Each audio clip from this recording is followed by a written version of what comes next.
Welcome to Knowledge and Proclamation. Thank you again for joining in with me and participating in these lessons. Today we're going to continue with our series of Jesus' I Am teachings. Remember, we introduced God as the source of all being, the source of all life, and we said what better way for God to reveal himself to humanity than in the term I am.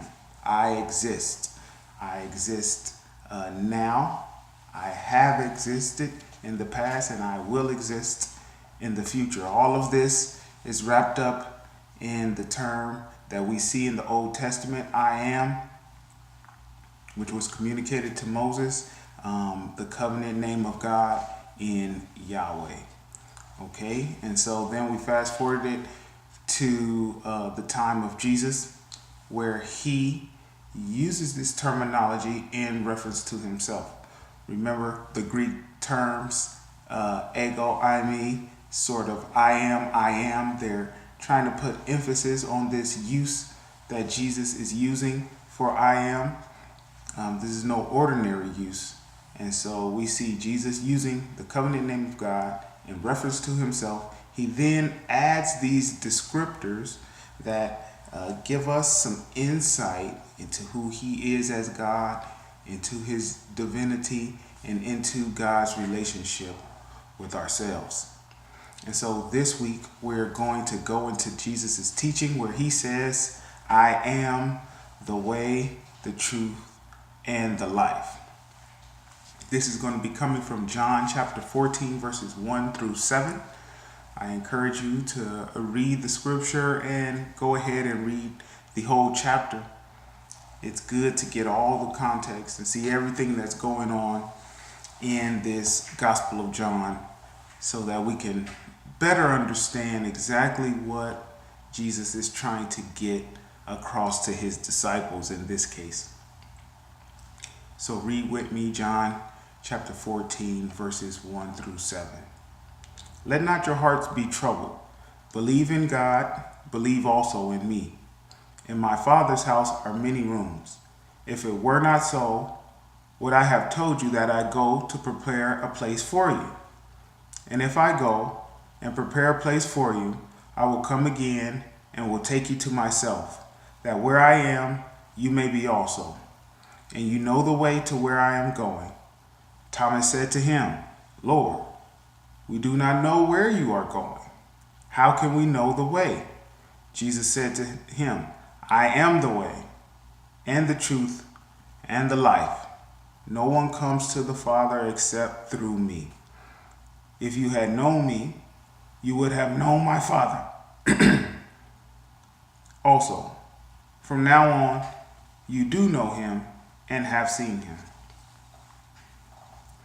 So we see here that Jesus opens up chapter 14 with 3 commands. 1, let not your heart be troubled. 2, believe in God.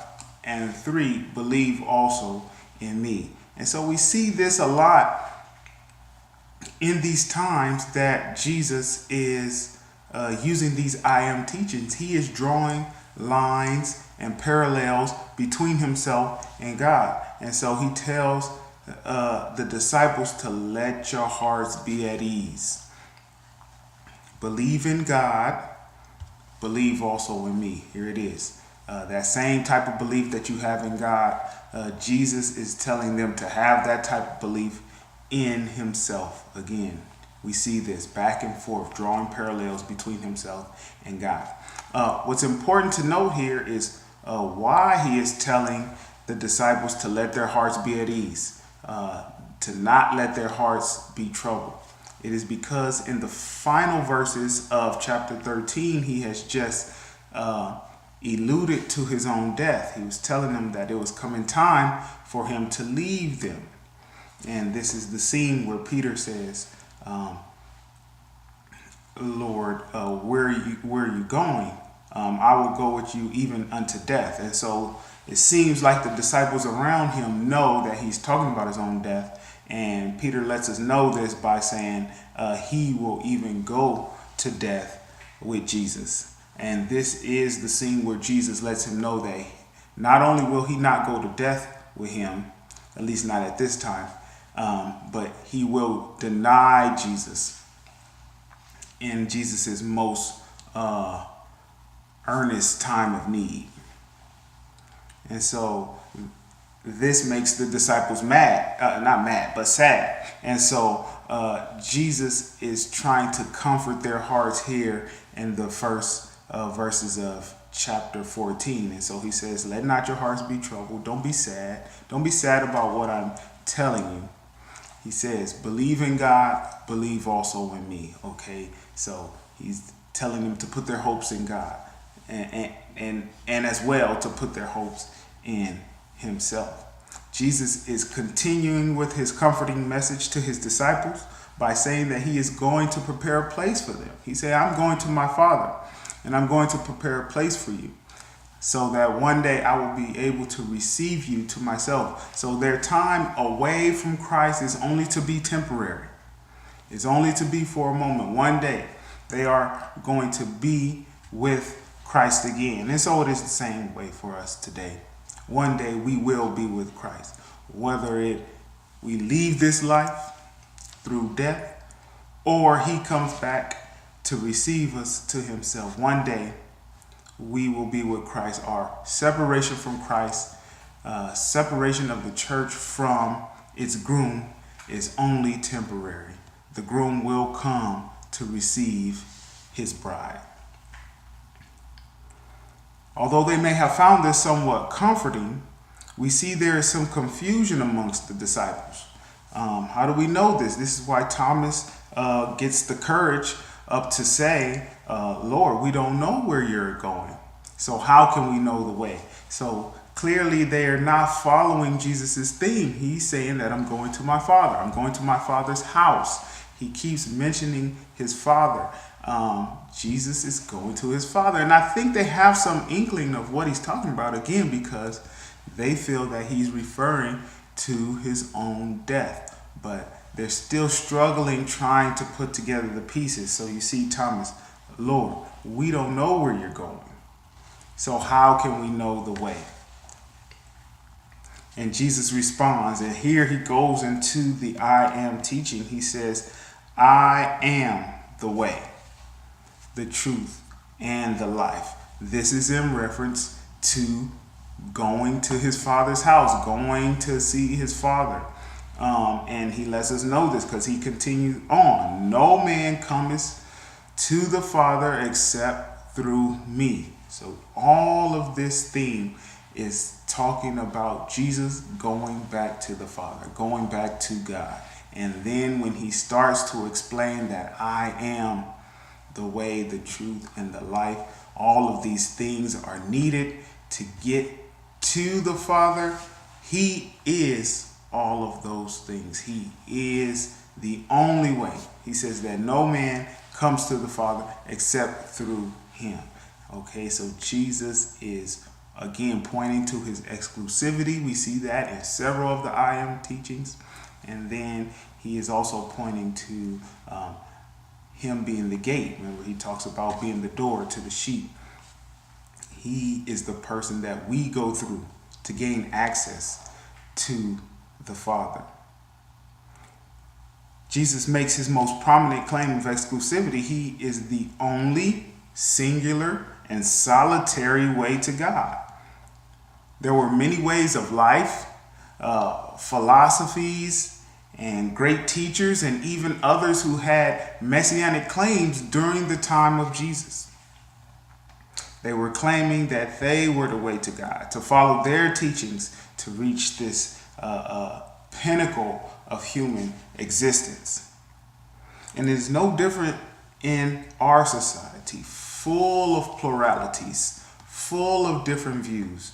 We have to navigate through a sea of different options, ways to live, teachings, people to follow. There's so many options out there, but we should hold tight to the claims of Jesus here. He says that he is the only way.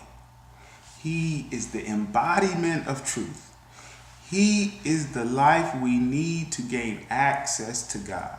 There is no other way, and if we want to come to God, it is only through Jesus Christ.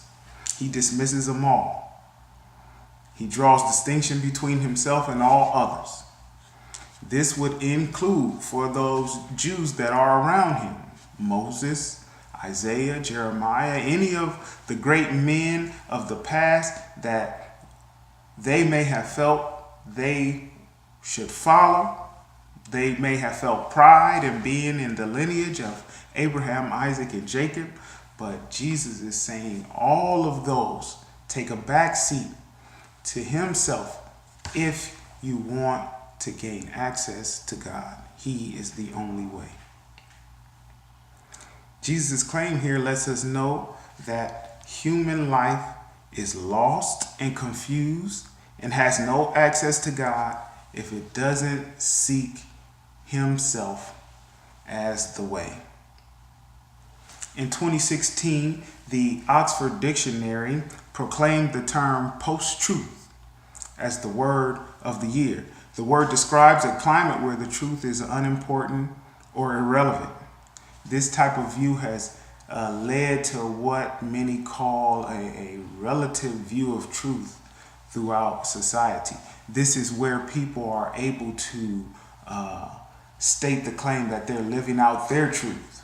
They're able to create their own realities where certain things are true for them and not true for other people. And so what happens is the truth becomes relative, and you can create your own atmosphere where you get to acknowledge what is true and what is not true.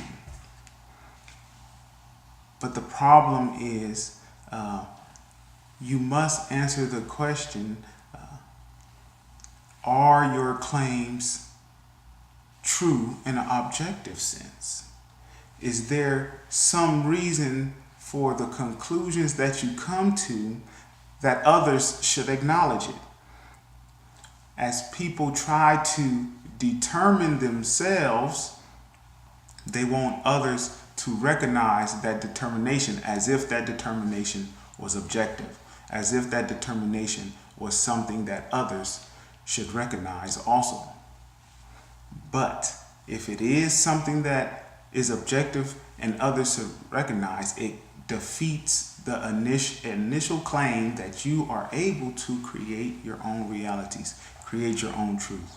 The truth cannot be relative and be universal for everyone else to acknowledge. It can't be both at the same time. And so it seems we are stuck with an objective view of truth that we all must live by. This happens especially in the sense of moral truths. We know that killing 6 million Jews just because they're Jews is wrong. We know that enslaving people for any reason is wrong. And so if those statements are true, then the truth is objective. Jesus here claims to be the embodiment of objective truth. The only hope for us to communicate and interact with one another is if there is objective truth.